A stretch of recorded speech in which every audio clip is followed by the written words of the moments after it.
Bismillah. Assalamu alaikum rahmatullahi wa barakatuh, dear sisters, subhanallah. Jazakallah khair for watching this video. I just wanted to share the news officially that my book is ready for ordering on Amazon. Chicago's Daughter, a memoir, is available on Amazon, hardcover, soft cover, ebook, and even on Audibles. Before I share where or the link, here is a little picture that I took of my author's copies. And so I just want to read the back, give a little explanation as to what this is about. This is just about the first 18 years of my life. This is just my childhood. So I'm going to read. Not everyone from Chicago is or was a gangbanger, drug dealer, or user. Despite what is used as the face of inner city Chicago, the majority of us are the casualties of this lifestyle that was chosen by others. People that were wounded and hurt in their own childhoods and decided to pass down the dysfunction and pain.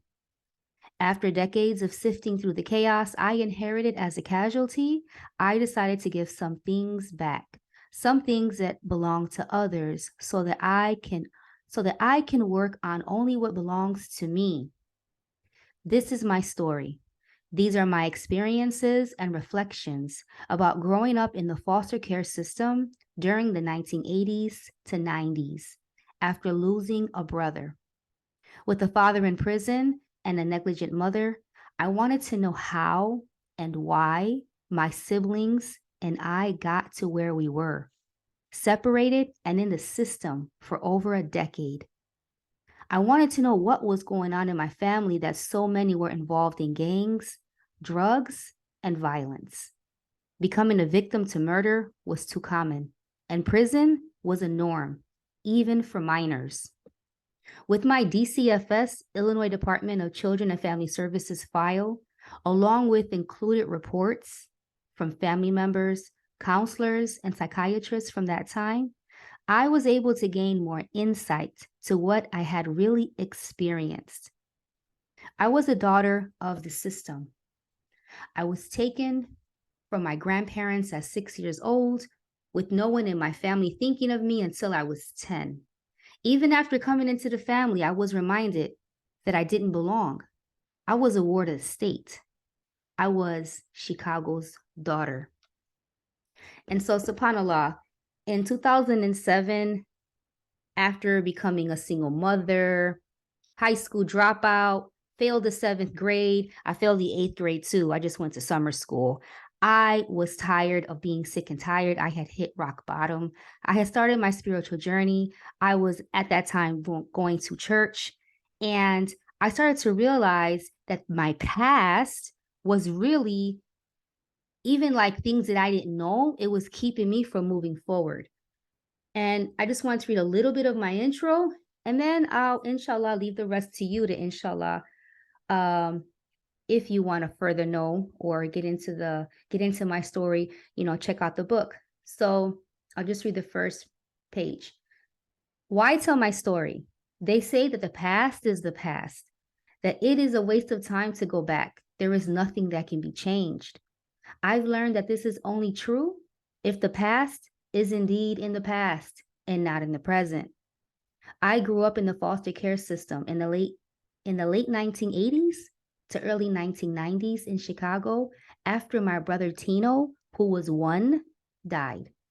My youngest brother, Kino, and I were taken from my mother and became wards of the state. I was 2 years old. We were first given to our maternal grandparents, and then after a few years, placed in foster homes. We were in a child's group home and later separated. My brother ended up in a boys' group home in Addison, Illinois, and I kept bouncing around the system until I ran away at 16.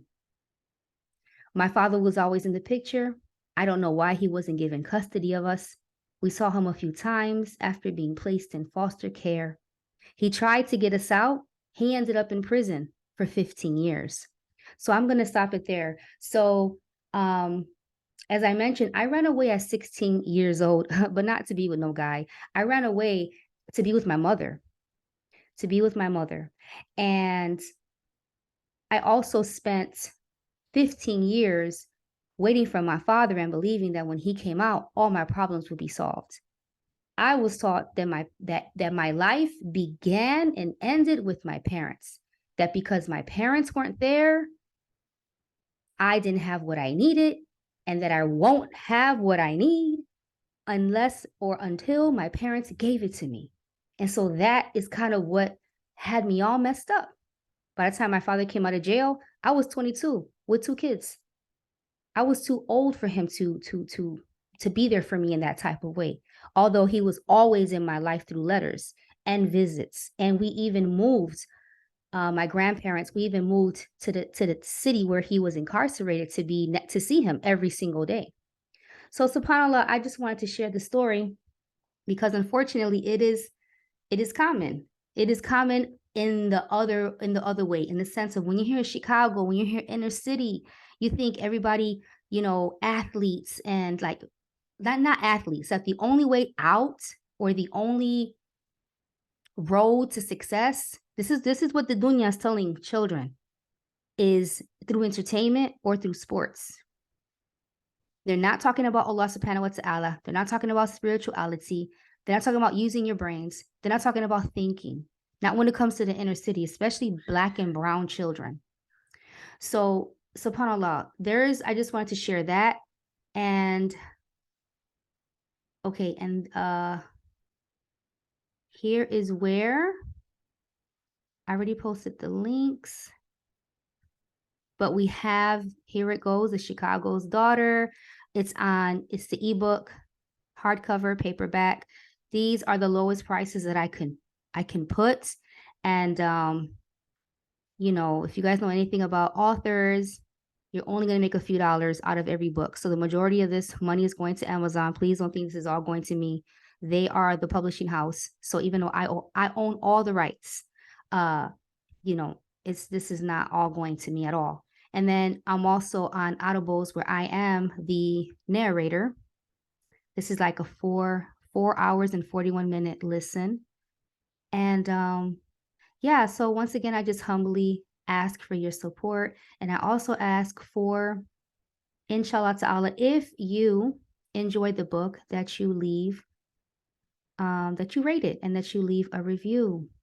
Jazakallah khair. Assalamu alaikum rahmatullahi wa barakatuh, and thank you for your time.